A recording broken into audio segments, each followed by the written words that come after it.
रेवण भाई ना प्रेम भरिया राधे राधे। ओम दुम दुर्गा इनमें श्री महाकाली महालक्ष्मी महासरस्वती। जब जब भी पृथ्वी पर संकट आया, राक्षसों ने प्रकोप कराया, जब जब देवी माँ ने, दुर्गा माँ ने अलग अलग अवतार लिए, तो ये गुप्त नवरात्रि में 8वां अवतार है ब्राह्मणी देवी का। दुर्गा माँ ने ब्राह्मणी के रूप में अवतार लिया, क्योंकि राक्षस ने देवताओं की पत्नियों का सतीत्व करने की, नष्ट करने की कुचेष्टा की थी, तो इसलिए उन्हें भौरे का रूप बनाया और दुर्गा माँ की प्रार्थना करी। तो माता ने भी फिर भौरे का रूप धारण करके जब उसका संहार कराया था, तो सुनो। एक बार महा अत्याचारी अरुण नाम का एक असुर पैदा हुआ। उसने स्वर्ग में जाकर उपद्रव करना शुरू कर दिया। देवताओं की पत्नियों का सतीत्व नष्ट करने की कुचेष्टा करने लगा। अपने सतीत्व की रक्षा के लिए देव पत्नियों ने भौरे का रूप धारण कर लिया और दुर्गा देवी की प्रार्थना करने लगी। देव पत्नियों को दुखी जानकर माता दुर्गा ने ब्राह्मणी का रूप धारण करके उन असुरों को और उनकी सेना सहित मार डाला और देव पत्नियों के सतीत्व की रक्षा करी। ओम दुम दुर्गाय नमः। इस देवी के और चरित्र का महत्व सुनो। मैं 3 नेत्रों वाली दुर्गा देवी का ध्यान करती हूँ। उनके श्री अंगों की प्रभा बिजली के समान है। वे सिंह के कंधे पर बैठी हुई भयंकर प्रतीत होती है। हाथों में तलवार और डाल लिए कन्याएं उनकी सेवा में खड़ी हैं। वे अपने हाथों में चक्र, गदा, तलवार, ढाल, बाण, धनुष, पाश और तर्जनी मुद्रा धारण किए हुए हैं। उनका स्वरूप अग्निमय है। माथे पर चंद्रमा मुकुट धारण करती है। देवी बोली, देवताओं, जो एकाचित होकर प्रतिदिन मेरी स्तुतियों से मेरा स्तवन करेगा, उसकी सारी बाधाएं मैं निश्चय दूर कर दूंगी। जो मधुकैटव का नाश, महिषासुर का वध और शुभ निशुंभ के संहार का प्रसंग का पाठ करेगा, अष्टमी, चतुर्दशी और नवमी को जो एकाचित होकर भक्ति पूर्वक मेरे उत्तम महत्म का श्रवण करेगा, उन्हें कोई पाप नहीं छू सकेगा।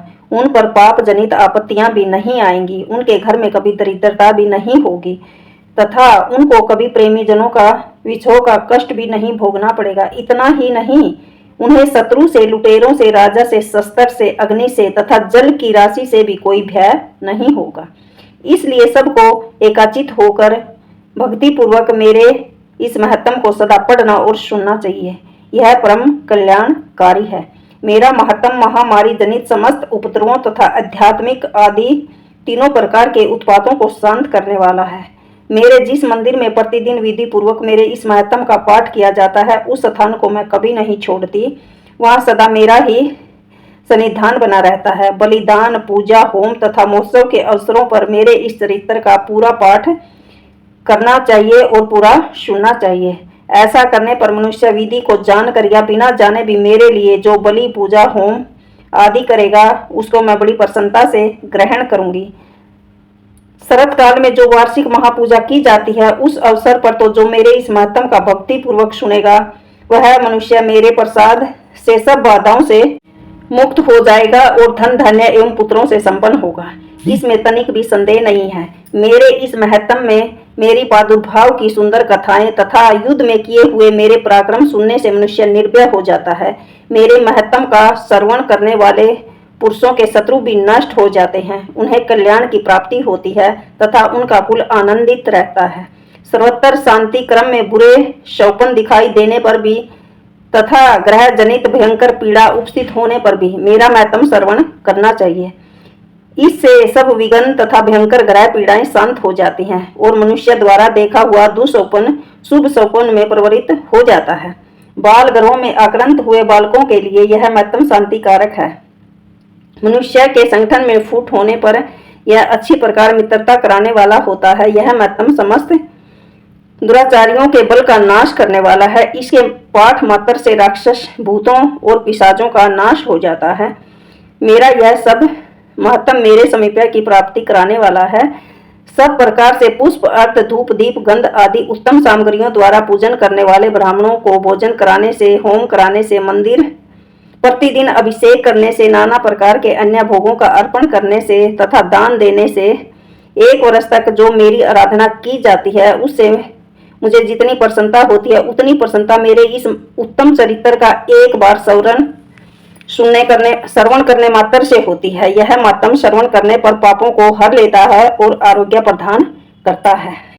मेरे प्रादुर्भाव का कीर्तन समस्त भूतों से रक्षा करता है तथा युद्ध विषयक चरित्र दुष्ट दैत्यों का संहार करने वाला है। इसके श्रवण करने पर मनुष्य को शत्रु का भय नहीं रहता। देवताओं, तुमने और ब्रह्म ऋषियों ने जो मेरी स्तुति की है तथा ब्रह्मा जी ने जो स्तुति की है, वे सभी कल्याणमयी बुद्धि प्रदान करती है। वन में, सुने मार्ग में अथवा दावानल से गिर जाने पर, निर्जन स्थान में लुटेरों के दाव में पड़ जाने पर, या शत्रुओं से पकड़े जाने पर, या जंगल में सिंह, व्याघ्र आदि जंगली हाथियों के पीछे करने पर, कुपित राजा के आदेश से वध या बंधन के स्थान में ले जाए जाने पर, अथवा महासागर में नाव पर बैठने के बाद भारी तूफान से नाव के डगमग होने पर, अत्यंत भयंकर युद्ध में शस्त्रों का प्रहार होने पर तथा वेदना से पीड़ित होने पर, सभी भयानक बाधाओं के उपस्थित होने पर जो मेरे इस चरित्र का स्मरण करता है, वह मनुष्य संकट से मुक्त हो जाता है। मेरे प्रभाव से सिंह आदि हिंसक जंतु नष्ट हो जाते हैं। लुटेरे और शत्रु भी मेरे चरित्र का स्मरण करने वाले पुरुष से दूर भाग जाते हैं। ऋषि कहते हैं, यूं कहकर प्रचंड पराक्रम वाली भगवती चंडी का सब देवताओं को ये देखते देखते वहीं अंतर ध्यान हो गया। फिर समस्त देवता भी शत्रुओं के मारे जाने से निर्भय हो पहले की ही भांति यज्ञ भाग का उपभोग करते हुए अपने अपने अधिकार का पालन करने लगे। संसार का विध्वंस करने वाले भयंकर अतुल पराक्रमी देव शत्रु मारे जाने पर शेष दैत्य भी पाताल में चले गए। हे राजन, इस प्रकार भगवती अंबिका देवी नित्य होती हुई भी पुनः पुनः प्रकट होकर जगत की रक्षा करती है। वे ही इस ईश्वर को मोहित करती है, वे ही जगत में को जन्म देती है, वे ही प्रार्थना करने पर संतुष्ट हो विज्ञान एवं समृद्धि प्रदान करती है। हे राजन, महाप्रलय के समय महामारी का स्वरूप धारण करने वाली वे महाकाली ही इस समस्त ब्रह्मांड में व्यापक है। वे ही समय समय पर महामारी होती है, वे ही स्वयं अजन्मा होती हुई सृष्टि के रूप में प्रकट होती है। वे सनातनी देवी ही समय अनुसार संपूर्ण भूतों की रक्षा करती है। मनुष्य के अभ्युदय के समय वे ही घर में लक्ष्मी के रूप में स्थित हो उन्नति प्रदान करती है, और वे ही अभाव के समय दरिद्रता बनकर विनाश का कारण होती है। पुष्प, धूप और गंध आदि से पूजन करके उनकी स्तुति करने पर वे धन, पुत्र, धार्मिक बुद्धि तथा उत्तम गति प्रदान करती है। ओम दुम दुर्गाय नमः।